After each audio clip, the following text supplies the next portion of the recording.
हुजूर की खिदमत में एक जवान हाजिर हुआ जिसका नाम नामी इसमें गरामी जाबिर बिन सुलैम था। हुजूर से पहली मुलाकात थी और अल्लाह ने अपने महबूब को ये कमाल बख्शा था कि आप पहली ही मुलाकात में अपना बना लेते थे। उनके बोल बहारों जैसे और असहाब सितारों जैसे। मीठी मीठी बातें सुनी मन में उतर गई, ईमान नसीब हुआ।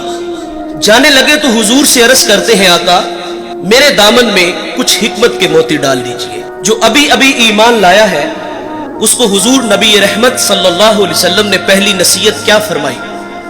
फरमाया, जाबिर किसी को गाली ना देना, उसको अखलाक सिखाए। और आप फरमाते, फिर मैंने सारी जिंदगी किसी जानवर को भी गाली नहीं दी। हमारे बच्चे बोलना सीखते हैं तो गालियां सीखते हैं। हमारे घर का माहौल ऐसा है, वालिद बच्चों को गालियां देता है और वो बचपन में सीखी गालियां कल बड़े होकर वो वालिद को भी गाली देता है। और मेरे नबी का फरमान है, मुर्गे को गाली ना दो। क्यों? फरमाया, इसलिए कि वो तुम्हें नमाज के लिए उठाता है। यहां रुक करके एक जुमला अर्ज करूंगा। फरमाया, मुर्गे को गाली ना दो, वो तुम्हें नमाज के लिए उठाता है। आज लोग उलमा को गालियां देते हैं जो लोगों को दीन सिखाते हैं, जिन्हें इस्तंजा करने का भी पता नहीं ना होता, जो मुंह में आता है वो कह देता है। फरमाया, पिस्सू को भी गाली ना दो। तालीम तो ये है कि किसी पर लानत भी ना करो। सैयदना सिद्दीक़ अकबर रज़ियल्लाहु ताला अन्हु फरमाते हैं, एक दिन मुझे गुलाम पे गुस्सा आ गया और मैंने उस पे लानत कर दी।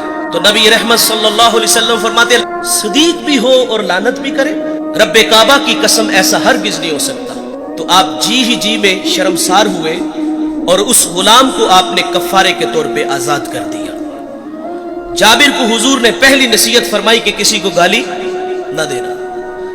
दूसरी नसीहत फरमाई कि जाबिर नेकी को हकीर न जानना। हम लोग गुजर जाते हैं इस ख्याल से कि भला इसका अजर क्या होगा।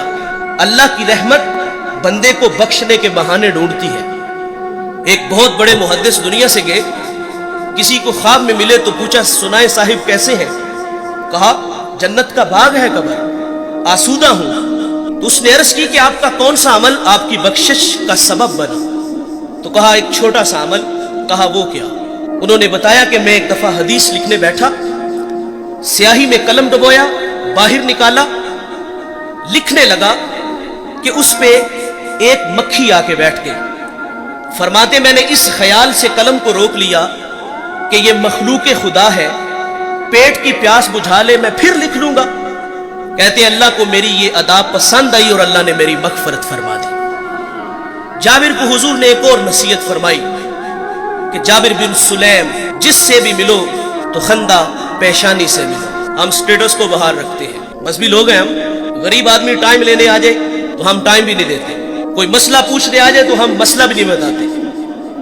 इंतहाई माजरत से कहूंगा, एक बंदा डिस्ट्रिक्ट मंडी बावलदीन से चला है, एक कराची से चला है, एक पिंडी से ही चला है।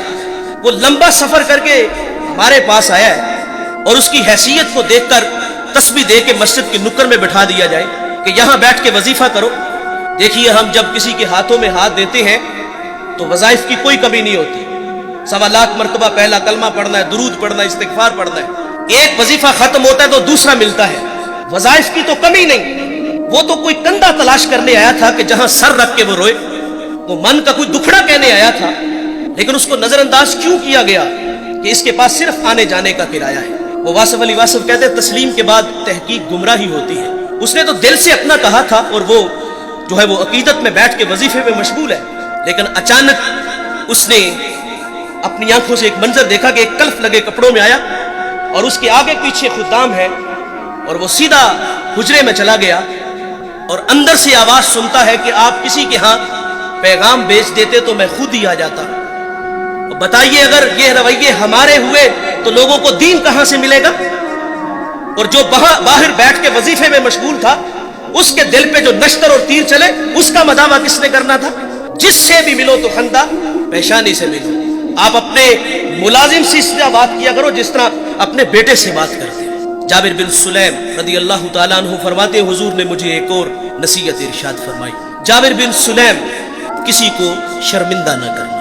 ये भी अखलाक से गिरी हुई बात है और हम कदम कदम पे करते हैं। देखे भाई, इंसान की फितरत में भूल जाना है। कोई बंदा मरने से पहले आ जाए, हाथ जोड़ के कह दे कि या अल्लाह आज के बाद गुनाह नहीं करूंगा, ये उसका वादा है।